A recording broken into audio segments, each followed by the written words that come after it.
Eh bien, chère Martha Karaïon, quel succès, quel accueil.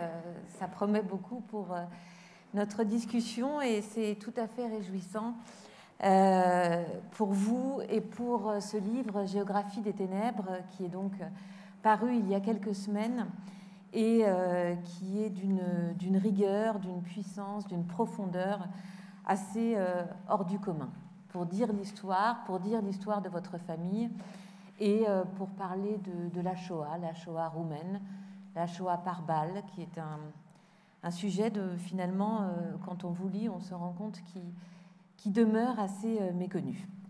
Mais je vous présente Martha Karaïon. Vous êtes professeure de littérature française et directrice de recherche à l'Université de Lausanne.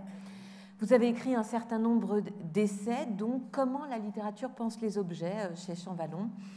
Et l'on verra comme, sous votre plume, les objets pensent eux aussi et témoignent à leur manière. Vous êtes né à Bucarest et vous êtes arrivé en Suisse en 1981. Vous aviez 14 ans avec vos parents. Vous le racontez d'ailleurs, c'était une fuite de l'URSS et vous avez dû, hélas, laisser votre grand-mère derrière vous. Une fuite qui s'inscrit dans votre histoire familiale puisque vous racontez dans ce livre l'histoire de vos grands-parents, Isidore et Sprinta, et de votre mère, Valentina, juive de langue russe vivant en Roumanie. Ce qui est frappant dans votre Géographie des ténèbres, c'est la manière dont vous abordez cette histoire familiale avec une volonté de la replacer dans sa géographie, l'Europe de l'Est, et c'est d'ailleurs pourquoi vous avez des cartes, puisque nous allons parler de géographie, et notamment de la Transnistrie que vous avez entre les mains. Donc, vous, avec une volonté de la replacer dans sa géographie, l'Europe de l'Est, dans son histoire, la Shoah, et dans son universalité, parce que c'est aussi un livre sur ce que c'est qu'être traqué et la survie possible ou pas des gens traqués. Ce qui crée une densité émotionnelle et intellectuelle et une volonté insatiable de comprendre le parcours de ces trois personnages. Je vais les appeler personnages, mais nous nous souvenons bien sûr qu'ils sont bien réels et qu'ils appartiennent à une histoire qui nous poursuit aujourd'hui. Avec au cœur du livre cette question, comment un choix, ici le choix de la fuite, naît-il et détermine-t-il le destin d'un individu, d'une famille jusqu'à aujourd'hui? L'autre grande question du livre est celle de la transmission, mais nous en reparlerons. En tout cas, pour ceux qui n'ont pas lu le livre, je pense qu'il s'inscrit dans l'histoire de cette littérature qui transmet le témoignage de la Shoah à l'image des disparus de Daniel Mendelssohn ou à l'égal de Retour à Lemberg de Philippe Sands, que vous connaissez et qui, je crois, vous a marqué. Alors, je vais lire, hein, Martha, vous m'avez demandé de lire, le premier chapitre qui replace l'histoire de votre famille.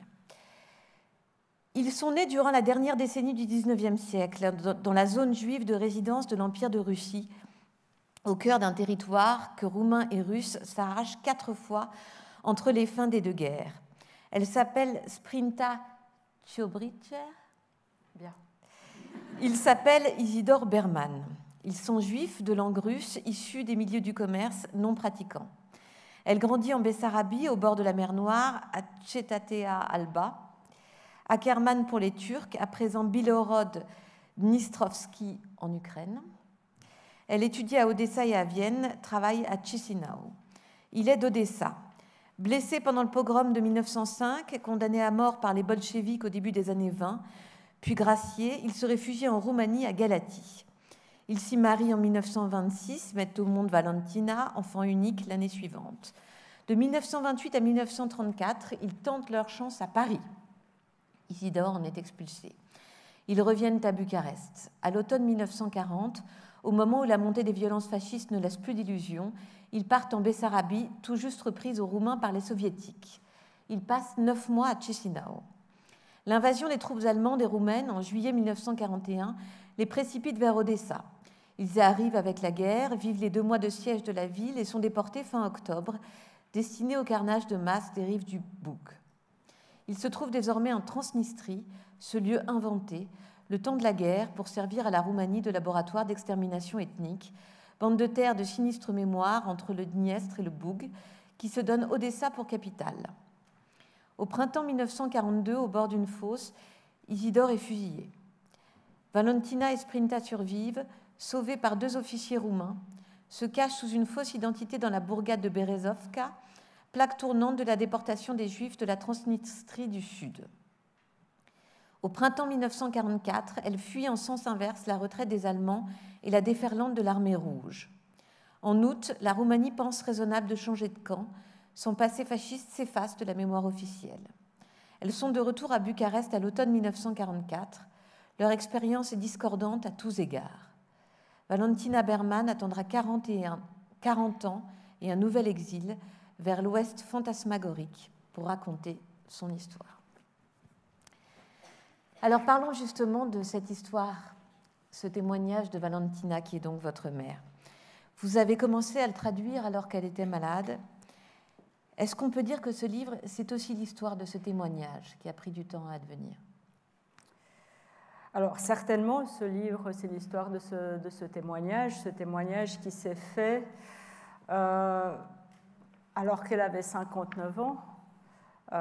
Elle commence à raconter son histoire. C'est d'abord un témoignage oral donc, qu'elle fait pour un chroniqueur qui lui demande de raconter cette histoire dans la perspective de rendre visible et de rendre publique une histoire de la Shoah qui en Roumanie ne s'est jamais faite. Et donc elle parle, elle enregistre ses témoignages, il y a plusieurs séances par semaine. Ensuite, ce témoignage est retranscrit, retravaillé et publié en 1991. Ça veut dire quoi, 1991 ? Ça veut dire qu'entre le moment où elle l'a fait et le moment où ce témoignage a été publié, il y a eu la chute des régimes communistes, l'ouverture d'un certain nombre d'archives, et qu'on est prêt à entendre une autre histoire. Pour elle, en revanche, qui fait ce témoignage, c'est la première fois qu'elle se raconte de manière linéaire et longuement. Et ça veut dire aussi qu'elle se reporte, elle, en tant qu'individu, aux événements tels qu'elle les a vécus, et c'est un témoignage au ras du vécu. Alors, à partir de ce témoignage, que moi j'ai traduit dans cette période de maladie, et que j'ai fini de traduire après sa mort, il s'agissait aussi pour moi d'essayer de combler quelques lacunes, de répondre à des questions que je n'avais évidemment pas posées avant sa mort et avant qu'elle perde la mémoire aussi. Et c'est une sorte de socle zéro à partir duquel j'ai fait mes recherches. Dans une constellation d'archives que j'ai été fouillée, d'archives qui sont des archives familiales, qui sont des archives publiques, qui sont en France, qui sont en Roumanie, qui sont en Union soviétique. Mais avec cette idée de départ, de toujours partir de cette expérience, au ras de son vécu, et finalement de monter en généralité et en réflexion à partir de ce témoignage-là, pour essayer de comprendre une expérience qui est la sienne. Une expérience qui est assez unique, un témoignage qui était assez rare, je veux dire, et on le comprend en lisant votre livre, qu'il y a finalement très peu de gens qui ont témoigné et qui ont eu l'expérience de votre mère pour diverses raisons, et notamment parce qu'il y a eu très peu de survivants. Est-ce que votre mère avait compris à quel point son témoignage était nécessaire et rare ? Non, ma mère n'avait certainement pas compris cela. Donc, je disais qu'il a été publié, ce témoignage, mais il a été publié dans une feuille de chou d'exilés allemands. Donc, il a été publié en Allemagne. Il a été repris un peu plus tard dans une revue en ligne qui s'appelle Memoria. Mais ma mère n'avait aucune conscience, ni aucune revendication d'ailleurs par rapport à ça. Elle commence son témoignage en disant « Je n'ai jamais... témoigner à aucun procès de criminel de guerre. » Donc elle n'a jamais voulu porter sa parole au-delà de la sphère privée. Et dans la sphère privée, elle était cette parole absolument minimale. En revanche, moi, je me suis rendu compte à quel point ce témoignage est rare, voire unique, puisque dû convoi de déportation qui a été le sien d'Odessa, mais on en reparlera. Il y a un seul autre témoignage qui a été rendu public par la suite et auquel on a accès. Autrement, il n'y a pas d'autres témoignages de ce convoi-là et de manière générale de cette région-là qui est la Transnistrie du Sud. Et puis, il y a aussi le fait, vous l'avez dit, qu'en Roumanie, pendant très longtemps, les témoignages de la Shoah et de cette période historique n'ont pas été travaillés, il n'y a pas eu de travail de mémoire comme il y a pu en avoir dans d'autres pays. Alors, non seulement il n'y a pas eu de travail de mémoire en Roumanie, mais il y a eu un travail de falsification de la mémoire. Cela tient à plusieurs facteurs. D'abord, la particularité de la Roumanie, c'est que c'est le seul pays, en fait c'est le deuxième pays exterminateur de Juifs après l'Allemagne, et le seul qui l'ait fait de manière institutionnelle et orchestrée par un gouvernement.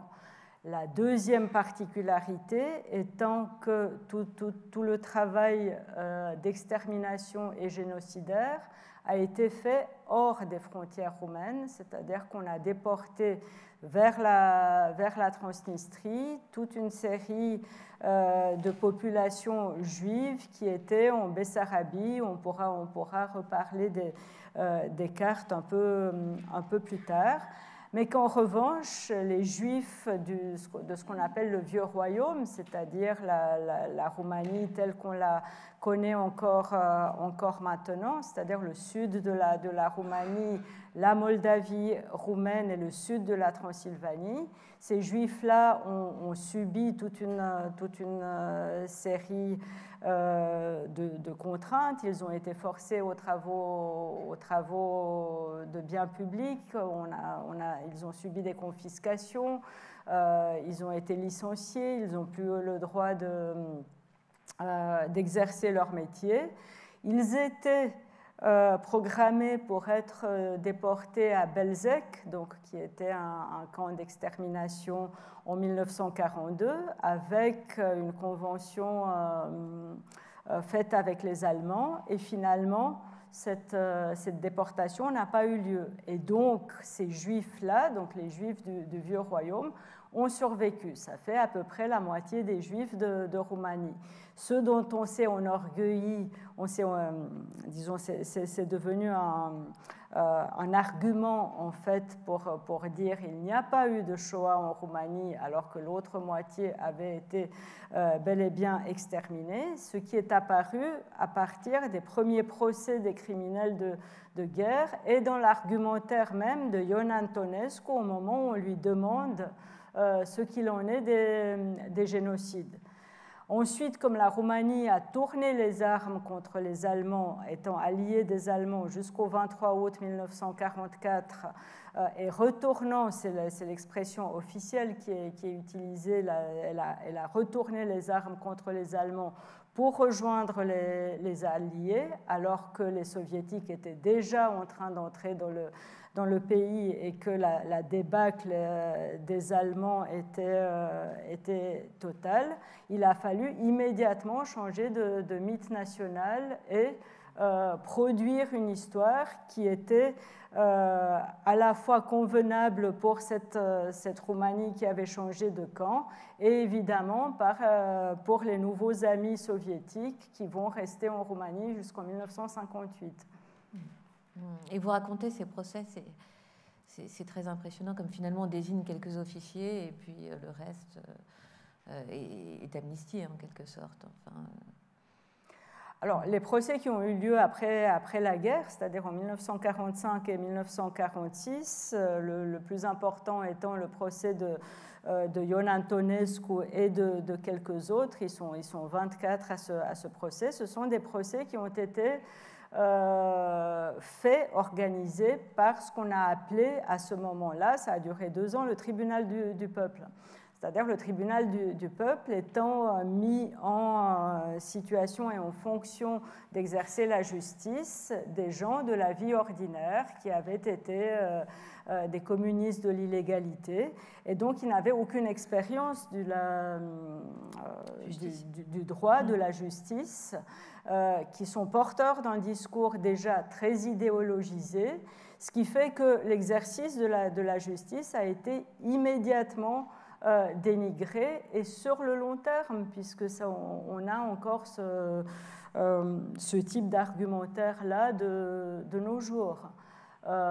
Et ces procès, donc il y a eu ce gros procès de 1946. En 1945, il y a eu un certain nombre de criminels qui ont été jugés, dont des gens qui ont exercé dans les lieux même où étaient mes grands-parents pendant la guerre. Et on joue là une sorte de troc des témoignages où ils s'accusent les uns les autres, où il y a quelques rescapés qui viennent témoigner. Ça se clôt très très rapidement, après quoi c'est la fin de l'histoire. Donc ça c'est pour l'histoire de la Roumanie, mais revenons sur votre histoire familiale. Lorsque votre mère Valentina naît en 1927 à Galatie, en Roumanie, donc avec ses deux parents, Isidore et Sprinta, juifs de langue russe, comment se présente leur vie ?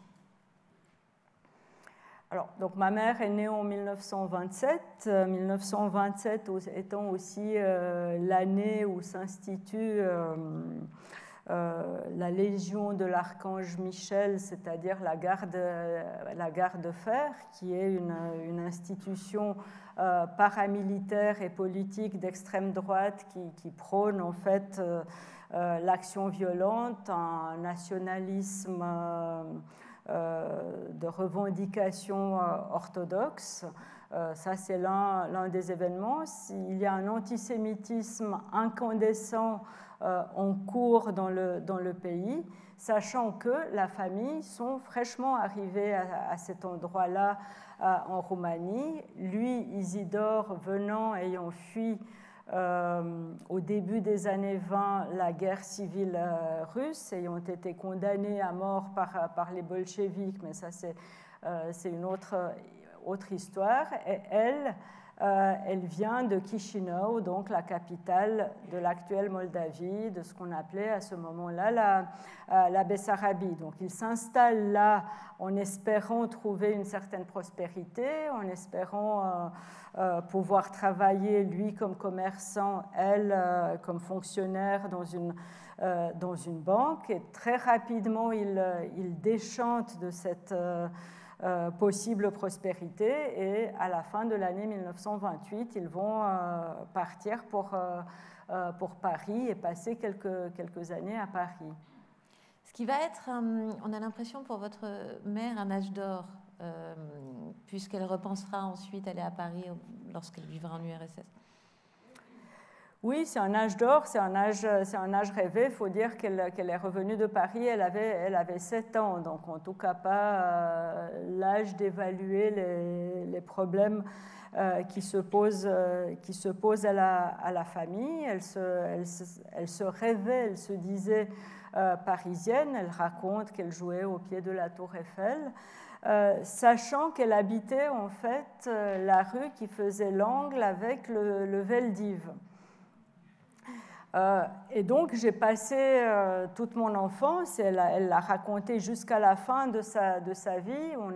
L'un des derniers films qu'on a vu ensemble au cinéma, c'était La Rafle. Donc elle avait cette connaissance de ce qu'était la traque des Juifs à Paris, mais jamais elle s'est dit qu'elle était sur le lieu justement de cette rafle. Elle continuait à dire jusqu'à la fin de sa vie que s'ils étaient restés à Paris, s'ils n'étaient pas retournés en Roumanie en 1934, leur vie aurait été heureuse et ça aurait été une vie accomplie, une vie de famille, une vie professionnelle. Donc c'est une sorte d'âge d'or pour elle, d'enfance dorée et d'endroits où rien n'aurait pu leur arriver. Ce qui fait partie aussi de la mythologie de ce récit. Parce que, oui, très vite, et c'est ça qui est frappant quand on suit leur vie à tous les trois, c'est que très vite se pose cette question qui se pose à tous les Juifs à l'époque, qui est où aller. Et sans cesse, ils sont en déplacement. Vous l'avez dit, Isidore, ça fait longtemps qu'il est en déplacement, oui, et qu'il est en fuite permanente. Mais eux, à ce retour de Paris, commencent leur déplacement. Alors, les déplacements commencent avant, parce qu'en fait, ils sont partis à Paris. Donc, dans le travail d'archives que j'ai pu faire, j'ai découvert que le départ de Galatz en Roumanie pour Paris était plutôt une fuite qu'un départ, parce qu'il a eu des affaires malheureuses et qu'il était poursuivi pour faillite. Ensuite, ils reviennent de Paris en Roumanie parce qu'il est expulsé de Paris, de nouveau en raison d'affaires dont je n'ai pas réussi à éclaircir la nature, mais en tout cas qui étaient des affaires qui lui ont... qui ont entraîné en fait un arrêt d'expulsion. Donc ils sont expulsés de Paris, ils reviennent à Bucarest, ils se réinstallent à Bucarest dans un moment où Bucarest est relativement prospère.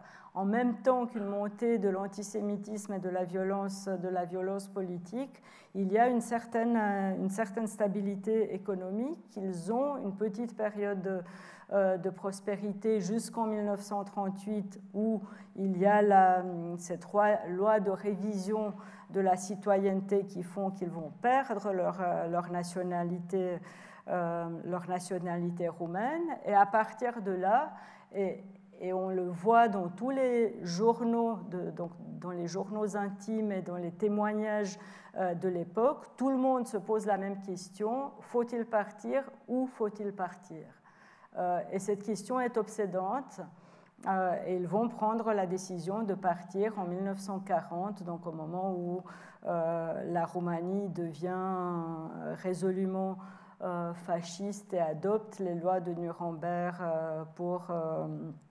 de législation sur les Juifs, de partir vers Chisinau, en Bessarabie, qui vient d'être rendue aux Russes, aux Soviétiques, à la suite du pacte germano-soviétique, et qui est aussi un traumatisme collectif pour la Roumanie. Alors là, vous arrivez au nœud du livre, si je puis dire, qui est cette question du choix. En effet, il décide de quitter Bucarest, et ça, c'est une question à laquelle sans cesse vous revenez, à laquelle sans cesse vous ne donnez pas de réponse, parce qu'on ne peut sans doute pas en donner. C'est-à-dire, pourquoi ce choix, pourquoi ce mauvais choix, puisque c'est ce choix qui va mener Isidore à la mort.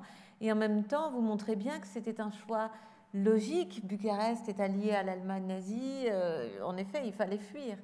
Donc, mais quitter Bucarest pour l'Ukraine et pour Odessa, à ce moment-là, c'est évidemment la grande erreur de leur vie. Alors, ce choix est un choix de raison, c'est-à-dire qu'il est éminemment rationnel, il est extrêmement courageux, ça leur demande de tout laisser, de tout quitter, de partir en cachette aussi, parce qu'il s'agissait de ne pas donner des signes de départ. Et en même temps, c'est un choix catastrophique par le hasard de l'histoire. Le hasard dont j'ai parlé tout à l'heure, c'est-à-dire que le fait que, un peu par hasard, les Juifs de Bucarest ne vont pas être exterminés, ils vont pouvoir vivre la guerre de manière inquiète et malheureuse, mais la vivre. Mais cette question du choix implique aussi une réflexion sur la responsabilité et sur la culpabilité, c'est-à-dire donner la responsabilité du choix à ceux qui ne sont que des victimes, c'est un peu inverser les rôles, et en même temps, ça nourrit la culpabilité de toute une vie, puisque pour ma grand-mère qui a opéré ce choix avec son mari, mais son mari est mort, c'était signer sa responsabilité dans la mort de son mari.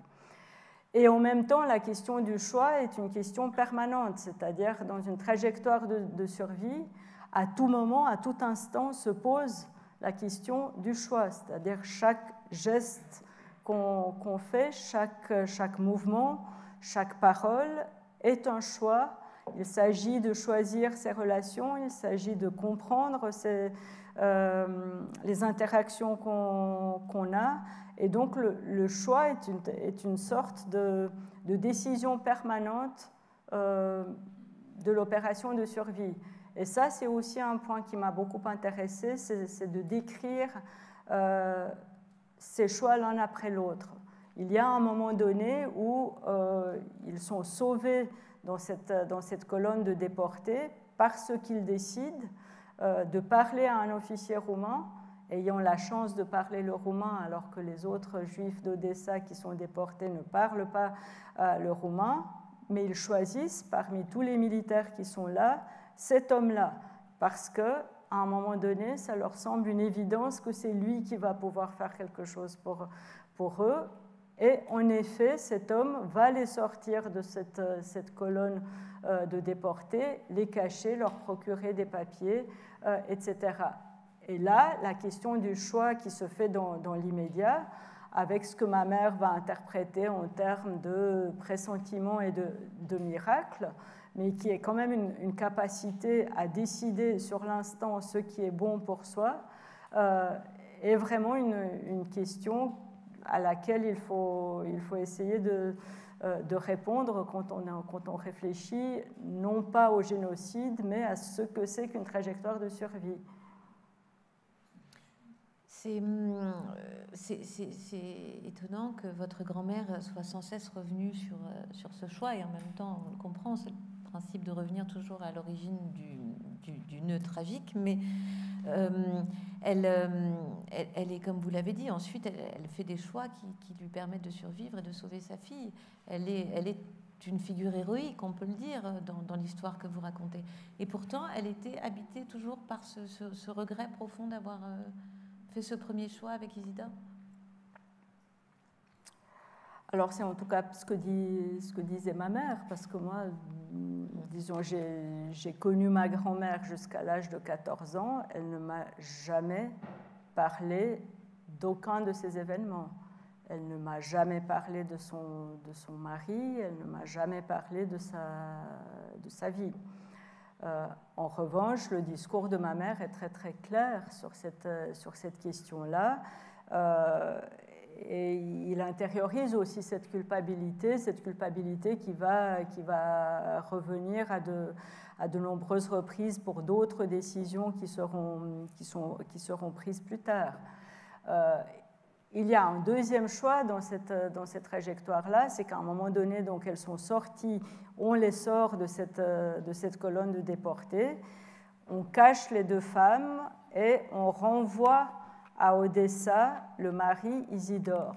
Et à ce moment-là, il y a aussi ce choix de la séparation, qui est en fait la meilleure façon de pouvoir survivre séparées, sachant pertinemment qu'elles ont plus de chances de pouvoir se cacher et survivre que lui, en tant que juif immédiatement identifiable comme juif, et dans cette ville d'Odessa qui attend la fin des rafles et l'extermination du reste des juifs qui étaient restés. Alors peut-être...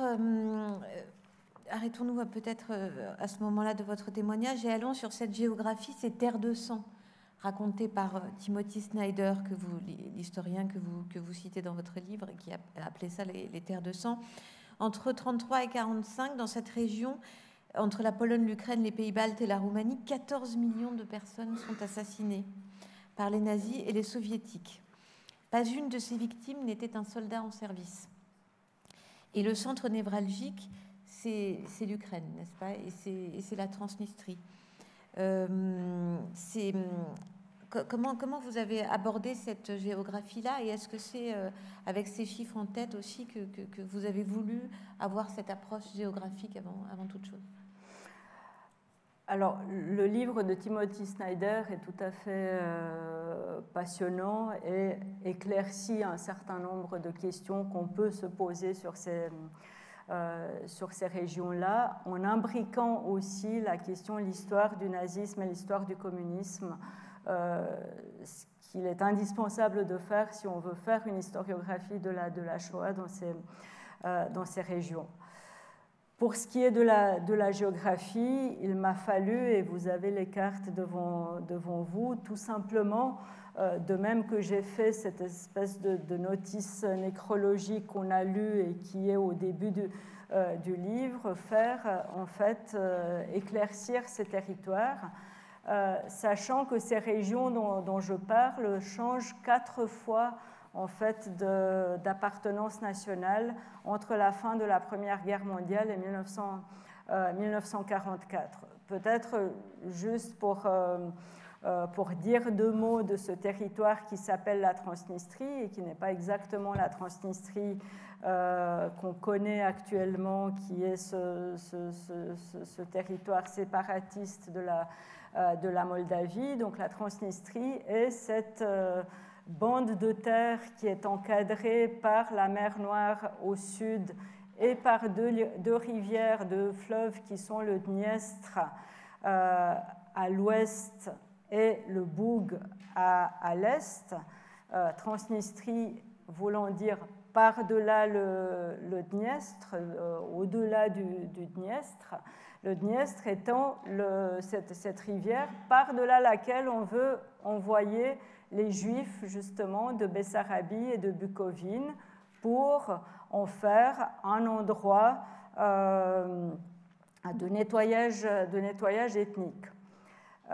Sachant aussi que l'autre rivière, le Boug, sépare en fait le territoire qui est donné à l'administration roumaine, parce que la Transnistrie est sous administration roumaine pendant la guerre, suite à un accord qui se fait avec les Allemands en août 1941. Le Boug séparant la région administrée par les Roumains de la région de l'Ukraine administrée par les Allemands, avec un petit jeu de ping-pong de populations de Juifs qu'on envoie, que les Roumains essayent d'envoyer par-dessus le Boug pour qu'ils soient exterminés par les Allemands. Les Allemands ayant bien à faire avec leur propre population de Juifs, qui les renvoient par-dessus le Boug en Transnistrie pour que les Roumains s'en occupent.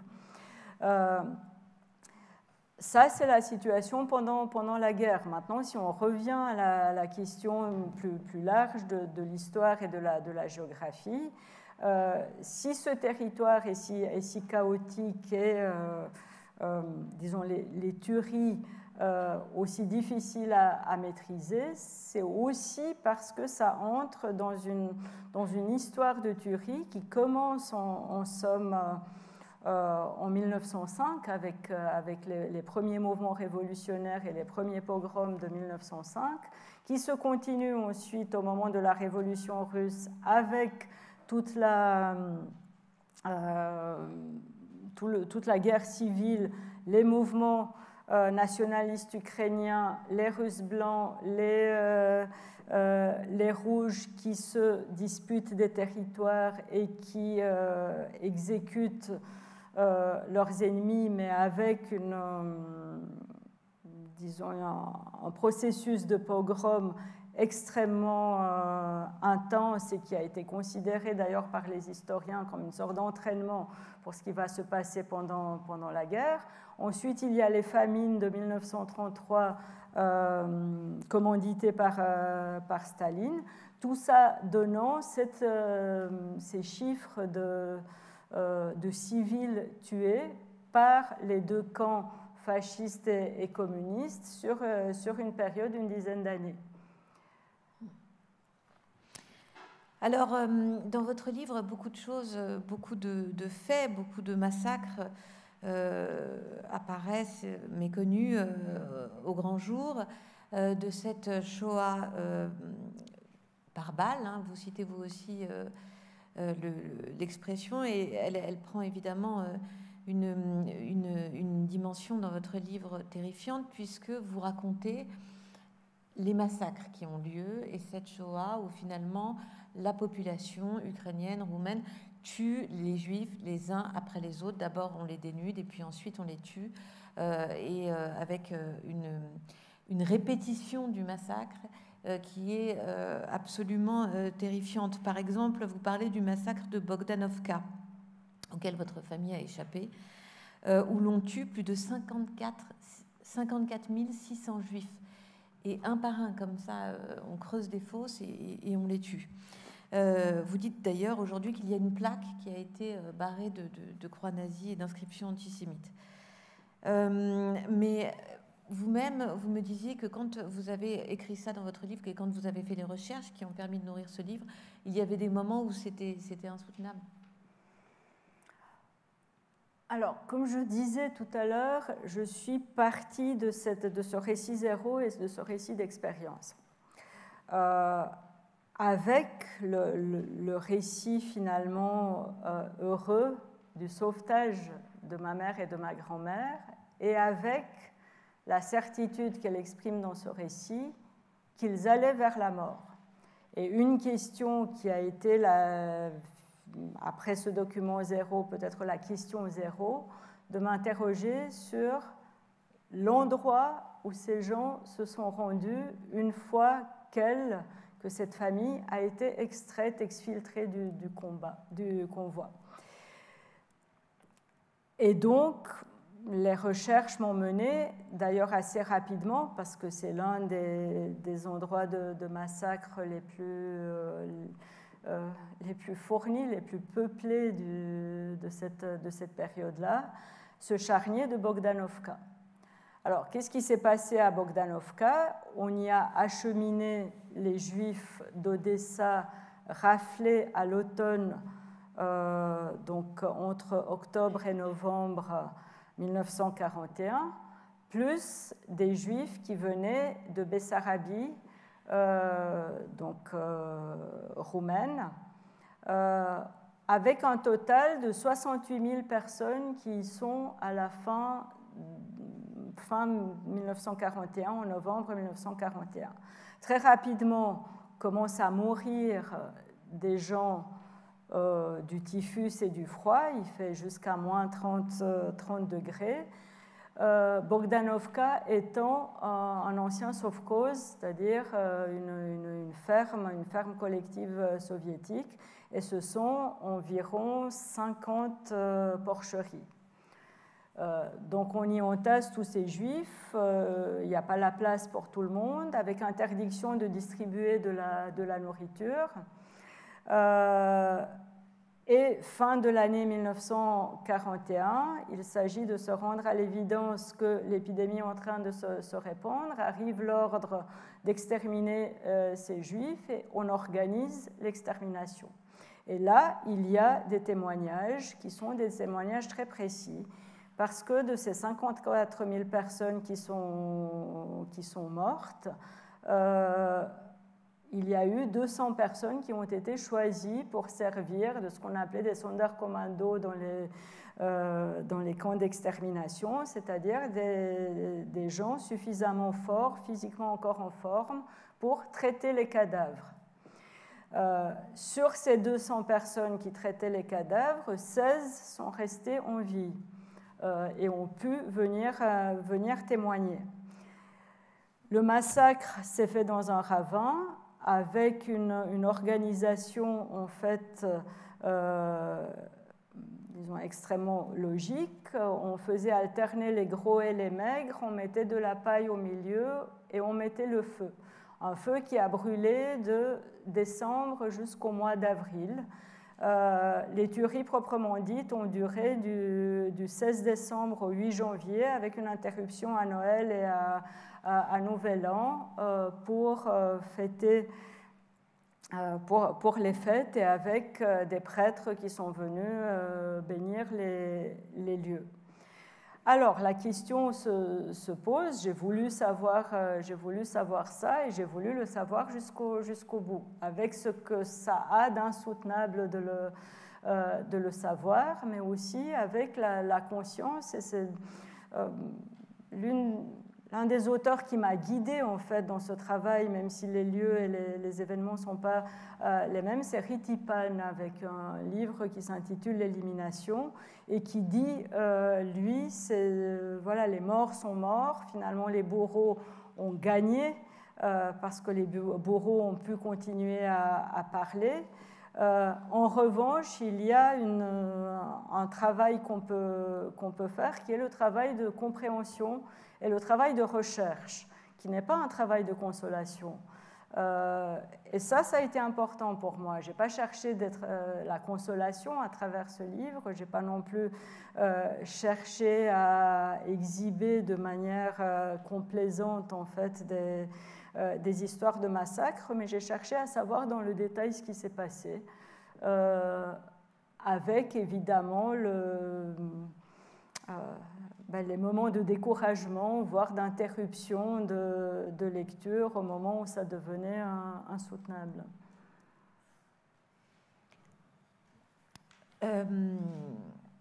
En dehors de ces récits de massacres, il y a aussi la mort précise de votre grand-père, Isidore.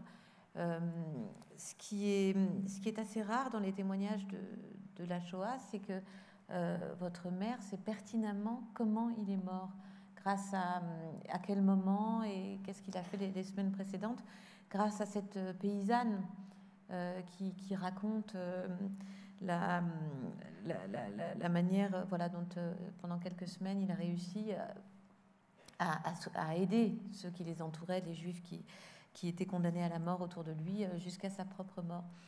Quand vous avez découvert ce récit de la mort de votre grand-père, est-ce que voilà, comment est-ce que vous avez vécu ça? Est-ce que vous avez ressenti une forme d'admiration aussi pour cet homme que vous n'avez jamais connu, mais qui, au cours des dernières semaines de sa vie, a été profondément admirable? Est-ce que j'ai ressenti de l'admiration? Peut-être que ce qu'il faut dire, c'est que ça fait partie, en fait, de ce qui rend ce témoignage et ce récit presque aventureux, en fait. Il y a toute une aventure là-dedans, évidemment avec ce moment absolument tragique qui est un moment qu'on peut raconter grâce à une paysanne ukrainienne, et ça fait partie de ce qui rend aussi ce témoignage finalement lumineux et humain, parce que si tout le monde a survécu, enfin si les deux femmes ont survécu et s'il y a eu ce récit, c'est parce qu'il y a eu quelques belles rencontres. Il s'agit de quoi? Il s'agit d'une paysanne ukrainienne qui fait la connaissance d'Isidore dans cet endroit où on amène ce groupe de juifs pour être exterminés, et qui est un endroit qui s'appelle Mostovoï, qui est une sorte de château des sévices. Ça aussi, ça a été décrit. Donc le centre est un château à partir de quoi il y a des équipes d'extermination qui amènent par petits groupes des juifs dans des lieux, dans des ravins où ils sont fusillés. Isidore parvient à survivre quelques semaines de nouveau parce qu'il parle le roumain et qu'il sert d'interprète. Alors là, on se demande si c'est de l'admiration ou si on doit réfléchir en termes de collaboration, voire de prostitution. Et si je parle de prostitution, c'est que cet endroit-là, il y a des prostituées qui espèrent aussi prolonger leur vie comme ça et ne la prolongent pas. Et en même temps, pour moi, ce qui est miraculeux, c'est que cette femme qui fait la connaissance d'Isidore vient les voir à Berezovka, donc qui est à une trentaine de kilomètres, vient voir ma grand-mère et ma mère 2 fois. Une première fois en amenant des bijoux qui ont été donnés à mon grand-père par un couple qui s'est fait fusiller avant et qui lui a donné sa fortune, que ces bijoux vont servir à ma grand-mère et à ma mère à se faire des cartes d'identité et donc à pouvoir survivre jusqu'à la fin de la guerre. Et cette même femme, donc, qui n'a pas volé les bijoux, sachant qu'au moment où elle fait ça, l'ensemble de la population fait partie d'un système de spoliation et d'aide à l'extermination. Elle revient quelques semaines plus tard pour raconter la mort d'Isidore, pour dire « il a été tué, j'avais espéré qu'on l'épargne justement parce qu'il s'était rendu utile, parce qu'il était sympathique, parce qu'il était aimé même par les gendarmes. » Il y a cette phrase presque un peu naïve qui dit le gendarme chef avait de l'affection pour lui. Alors ça fait partie aussi de la manière dont on raconte une histoire, dont on se fait du bien peut-être en se disant qu'il est mort en individu et non pas dans une masse de gens qui sont exterminés. C'est une façon de le sortir de cette masse indistincte et qui n'a pas d'histoire. C'est une façon de lui donner une histoire et donc de faire récit.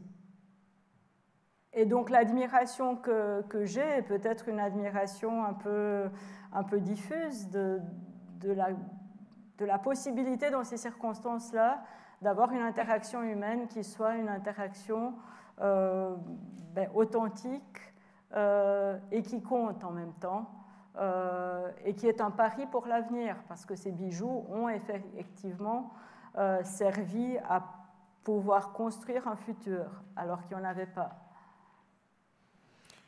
Alors justement, la survie de Valentina et Spritza, vous l'analysez avec beaucoup de finesse. Elles la doivent à différentes choses. D'abord à une machine à coudre, parce qu'on n'en a pas encore parlé, mais c'est comme ça que Sprinta va gagner sa vie depuis le début. Et puis à une capacité de réinventer leur identité et de tenir le mensonge jusqu'à la fin de la guerre, qui est assez stupéfiante, notamment chez Valentina, qui est très jeune à l'époque. Oui, la question du changement d'identité est une vraie question qui est à la fois une question de manière de se situer psychiquement dans une existence, qui est aussi une question administrative, c'est-à-dire que la question le problème de l'identité, c'est d'abord d'avoir une carte d'identité. Et ça, c'est très, très matériel et ça nécessite un certain nombre d'opérations qu'il m'a plu de décrire aussi parce qu'il y a plusieurs étapes. Ensuite, pour se cacher sous une fausse identité, une fois qu'on a ces papiers d'identité, il faut se faire ce qu'on appelle en fait en espionnage une légende, c'est-à-dire une fausse histoire, une histoire à laquelle on va tenir, et ça pendant 3 ans, qui aura sa cohérence sans aucune contradiction et qu'on soit capable de tenir avec aplomb devant n'importe qui et même en situation de menace. Elles sont sans cesse en situation de menace, c'est-à-dire qu'il y a toute une série d'individus qui ont des soupçons auxquels elles doivent opposer une sorte d'évidence de leur fausse identité comme étant la vérité. Et ensuite, pour Valentina, et ça c'est un point assez intéressant de son récit, elle explique comment petit à petit cette fausse identité, ce mensonge qui s'étire, en fait, ce mensonge filé sur plusieurs années, devient son identité, c'est-à-dire devient sa vérité du moment et devient ce qui la définit dans l'existence. C'est un peu plus compliqué pour sa mère, manifestement.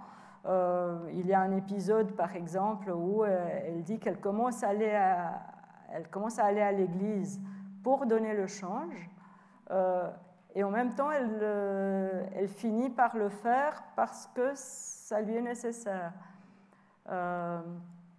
Et donc cette imbrication du mensonge et de la vérité, de ce qui est authentique et de ce qui est faux finalement, et d'une complexité qui m'a intéressée. Pour la machine à coudre, si je dois en dire deux mots, donc cette machine à coudre que j'ai dans mon salon actuellement est une machine à coudre qui retrace l'ensemble de cette trajectoire, donc qui est partie de Berezovka, où ma grand-mère a pu à un moment donné l'acheter et qui lui a permis de vivre pendant ces années-là, sous une identité de couturière de luxe d'Odessa. C'était ça qu'elle disait être. Elle avait appris la haute couture à Paris dans ses années d'exil à Paris. C'est une machine qui va revenir avec elle en Roumanie, que je vais avoir devant moi pendant toute mon enfance dans l'appartement de ma grand-mère à Bucarest, et que j'ai récupérée de manière un peu hasardeuse il y a quelques années, en 2015, en la retrouvant en fait chez une cousine de la partie de la branche paternelle de ma famille. Mais surtout, cette machine à coudre, en dehors du fait que c'est un objet d'affection, un objet mémoriel, qu'il transcrit une trajectoire, et que de ce point de vue-là, elle a une sorte de biographie à elle, il ne faut pas oublier que c'est un instrument de travail et que c'est véritablement ce qui a permis, à un moment donné, de faire la frontière entre la capacité de vivre et la menace de mourir, en fait. Et si je le dis aussi, c'est parce qu'on est dans une période où, disons par le travail que font les musées aussi, on est dans une injonction mémorielle à l'égard des objets, en oubliant parfois que ces objets qui effectivement racontent des histoires et qui sont porteurs d'une mémoire étaient des objets d'utilité et des objets qui matériellement ont servi l'existence à un moment donné. D'avoir ou de ne pas avoir le bon manteau, parce qu'il y a une histoire de manteau aussi dans ce récit, fait toute la différence du fait de pouvoir résister aux moins 30 degrés dans le convoi ou de ne pas y résister. On voit cette approche concrète d'historienne que vous avez dans le livre, mais vous écrivez aussi à la première personne, et c'est très frappant. Plusieurs fois, vous dites que même à côté du témoignage de votre mère, vous dites votre impuissance. Plusieurs fois, évidemment, dans des moments de grande peur, notamment de votre mère, et vous dites, ma mère, à ce moment-là, a eu peur de brûler vive, parce qu'elle avait entendu des récits de juifs brûlés vifs. Et là, vous dites, là, je ne peux plus la suivre. Je ne saurais jamais, je ne sais pas ce que c'est que d'avoir peur de brûler vif réellement. Comment vous avez trouvé cette place qui est la vôtre dans le livre, notamment dans ces moments-là?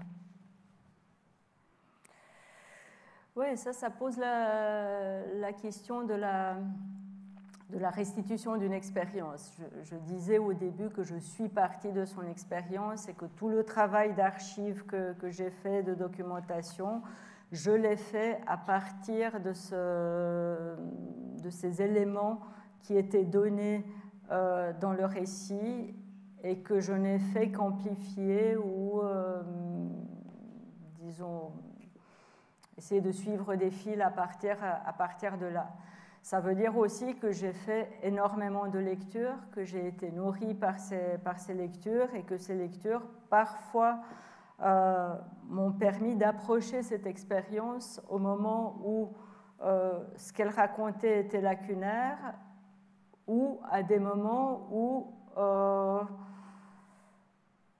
finalement l'identification à cette expérience n'est pas possible parce qu'on n'a pas le vécu nécessaire pour comprendre une phrase aussi simple que nous avions peur d'être brûlés vifs.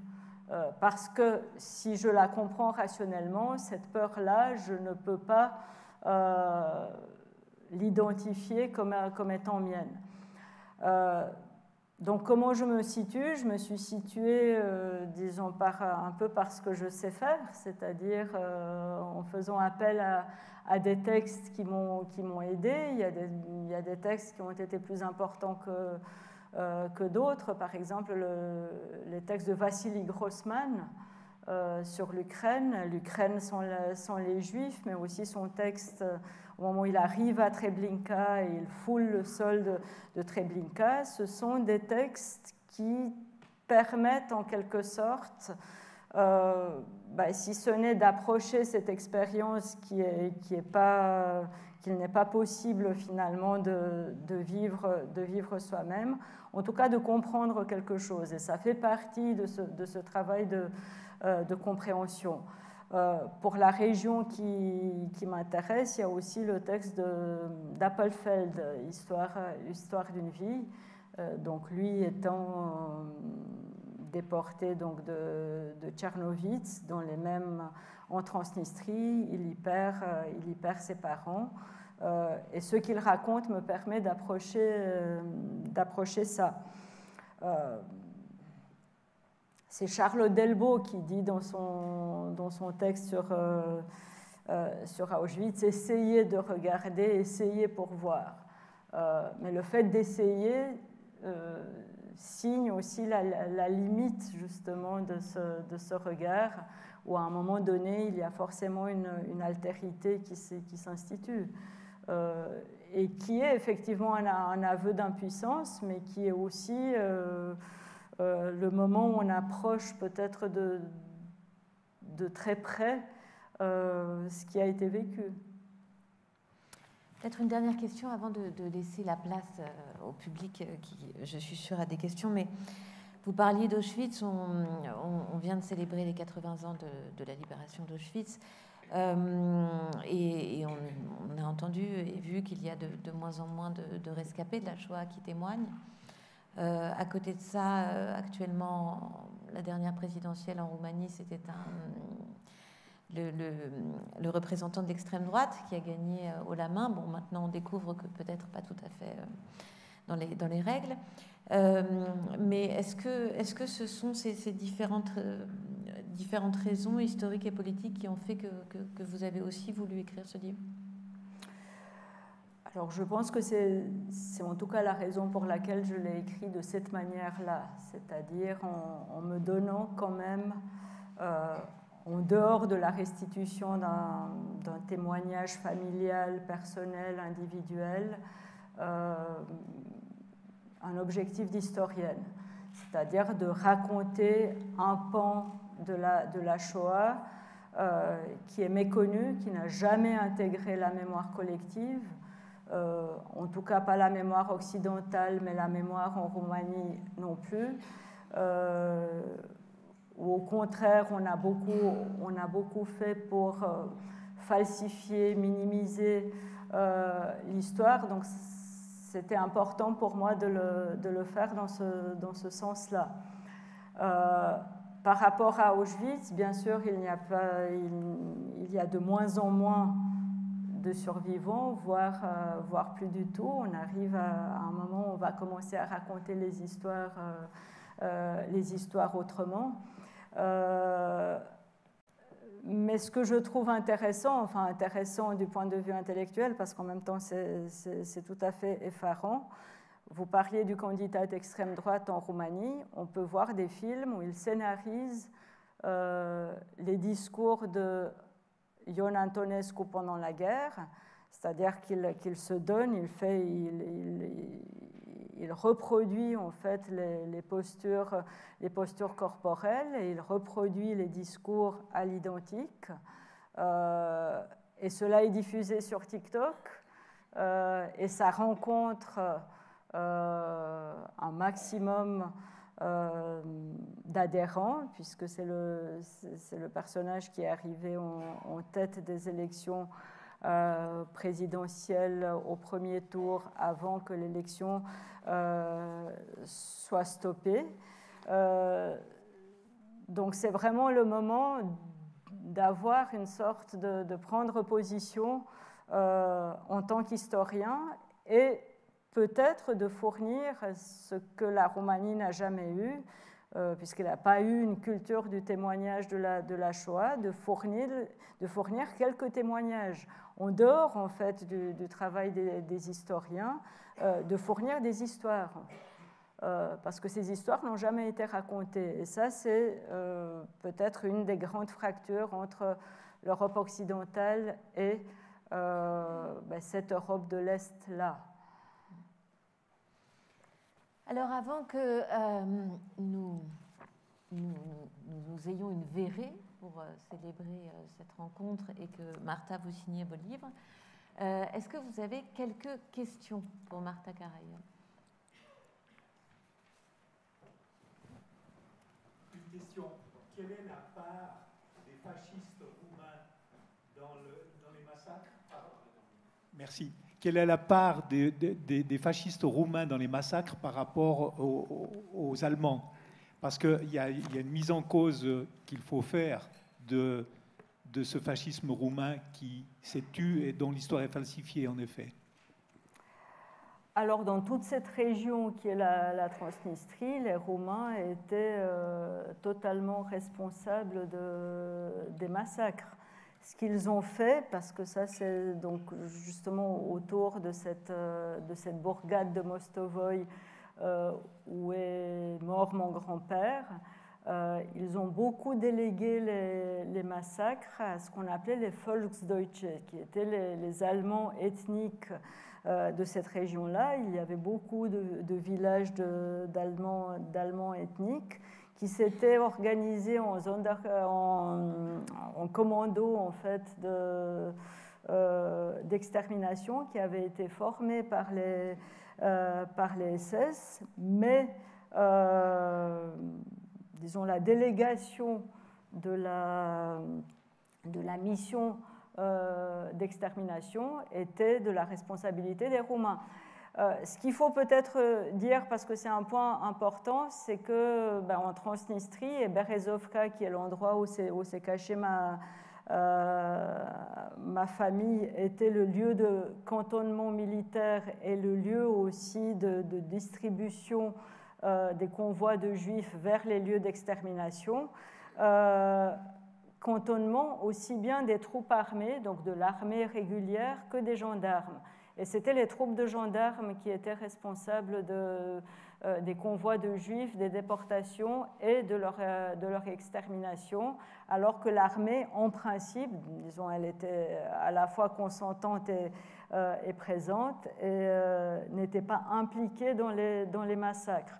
Ce qui n'est pas le cas, par exemple, à Odessa, où au lendemain de l'explosion de l'état-major roumain, au moment où les Roumains entrent dans Odessa, ils s'installent dans le bâtiment, l'ancien bâtiment du NKVD, ils installent là leur état-major, et l'état-major explose quelques jours après. Il avait été miné par les soviétiques, à la suite de quoi il y a des représailles massives, comme à Kiev d'ailleurs quelques semaines plus tôt, et on tue 30 000 juifs en quelques jours. Et ces tueries-là ont été le fait des forces armées roumaines, ce n'était pas les gendarmes, c'était l'armée régulière. Mais il n'y a pas, en fait, les Allemands ne sont pas responsables, enfin, c'est pas qu'ils ne sont pas responsables, ils sont tout à fait, ils participent à l'organisation, ils se plaignent en fait du désordre roumain, parce que les Roumains ne savent pas traiter les cadavres, qu'ils sont facilement manipulables aussi, qu'ils sont... voilà, cette atomisation de la Shoah est particulièrement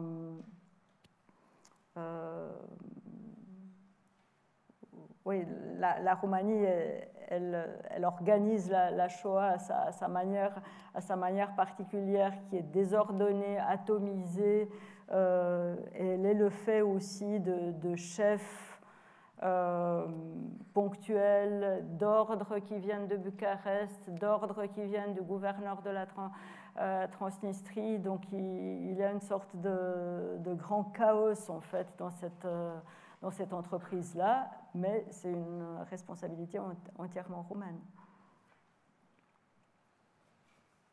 Une autre question? Oui, madame.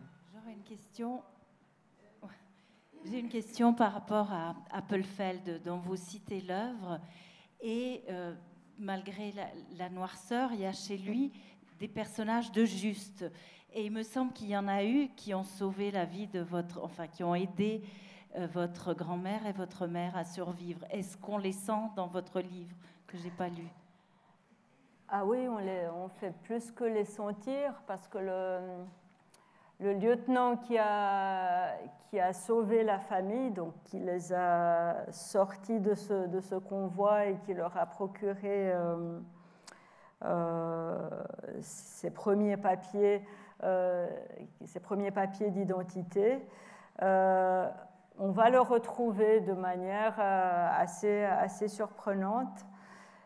Et dans les archives de la famille que j'ai découvertes en fait après la mort de ma mère, et donc il s'agit de papiers que ma grand-mère a envoyés de Roumanie après notre départ, il y a une lettre de ce monsieur qui est une sorte on peut appeler ça la lettre d'un juste, où il explique pourquoi il les a sauvés. C'est une lettre extrêmement émouvante, parce qu'il dit que c'est par égoïsme finalement, parce qu'il se sentait valorisé d'avoir sauvé ces gens, parce qu'il en a sauvé d'autres. Peut-être que je peux essayer de trouver un extrait de sa lettre. Il dit par exemple: pour dire la vérité, je serais volontiers venu vous rendre visite. Donc on est au début des années 70. Je ne sais pas du tout comment ils se sont retrouvés après la guerre d'ailleurs. Je continue la citation. Poussé aussi par cet égoïsme qui m'a déterminé jadis à vous tendre la main, à vous et à d'autres, l'égoïsme de se sentir accueilli comme un sauveur et d'éprouver cette sensation de joie incommensurable qui me donnait des frissons lorsque je vous voyais hors de danger et que je me disais, voilà ce que j'ai été capable de faire. J'étais alors dominée par un sentiment si puissant et si haut que malgré mon très jeune âge et malgré votre beauté, j'aurais vu s'écrouler de son socle la statue que je m'étais créée, et j'aurais perdu quelque chose d'inestimable si, 3 petits points, c'est pourquoi je vous ai protégé comme un bien de valeur avec témérité et prenant des risques, etc. Donc on a là ce témoignage qui est une sorte de confession d'un juste, d'un sauveur à la sauver 30 ans après.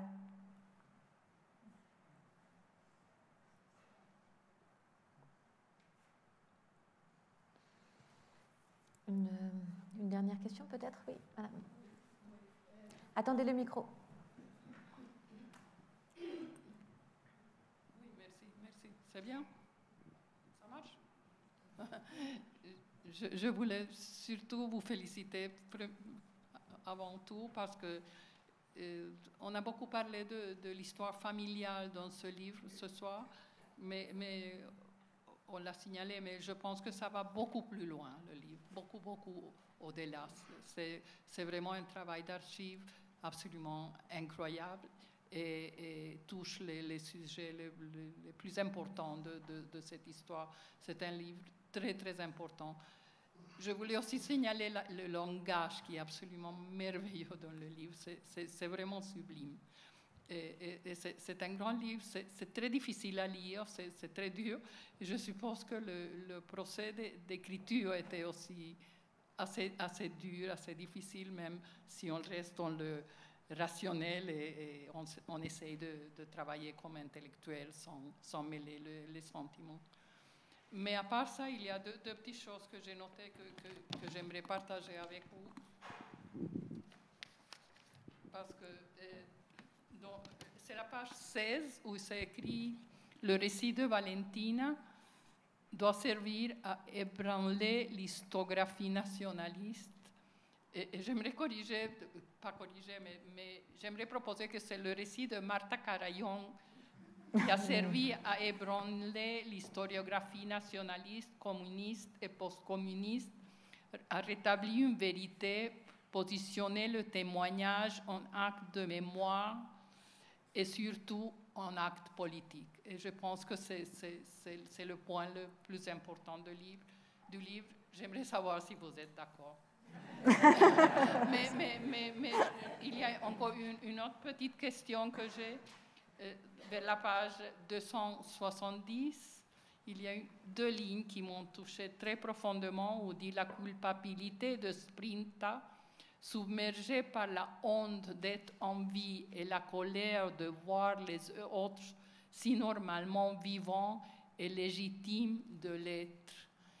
Là, j'ai senti que vous avez vraiment touché le point le plus sensible du survivant, on dit, des survivantes, et le traumatisme qui ne peut pas se guérir, et des choses qu'on ne peut pas pardonner non plus, parce que cette situation des survivants qui sont en vie, mais qui ne se pardonnent pas d'être en vie, et qui ont le droit, cette phrase je voulais vous entendre un peu développer cette idée. Bon. Merci infiniment pour votre lecture et pour votre réaction. Oui, sur la question de l'histoire, j'ai fait un gros travail d'archives, qui est un travail à la fois dans des archives militaires, dans des archives civiles, aux archives nationales à Paris, dans les documents militaires roumains, avec cette idée d'avoir quand même une sorte de point de vue politique, ou en tout cas de donner voix à quelque chose qui n'en a pas eu. Le livre est en cours de traduction au roumain. Je redoute un peu les réactions en Roumanie. Voilà, ça donnera ce que ça donnera, mais effectivement, il y avait cette intention-là. Maintenant, sur cette phrase que vous avez soulignée sur la culpabilité, c'est effectivement le noyau du traumatisme, et c'est un noyau du traumatisme qui va se reproduire en fait à la génération suivante, c'est-à-dire que ma mère prend la décision de quitter la Roumanie. Enfin, mes parents prennent cette décision-là, mais c'était surtout la décision de ma mère, et ça s'explique par rapport à son histoire à elle, en laissant mourir finalement sa propre mère, et en énonçant ça a été un récit familial qui a été, disons, exprimé de cette manière-là, en termes de sacrifice, d'abandon et de sacrifice.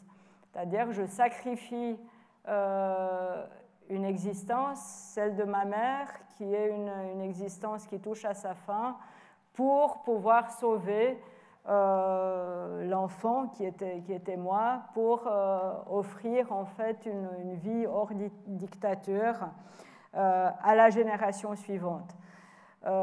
Mais ce que je veux dire par là, c'est que cette question de la culpabilité et du noyau du traumatisme est aussi un schéma de pensée, et ça permet en fait de penser les trajectoires d'exil peut-être d'une autre manière, non pas en accentuant sur la question de la culpabilité, mais en accentuant sur le fait que c'est porteur de vie, et que ça permet de restructurer des existences.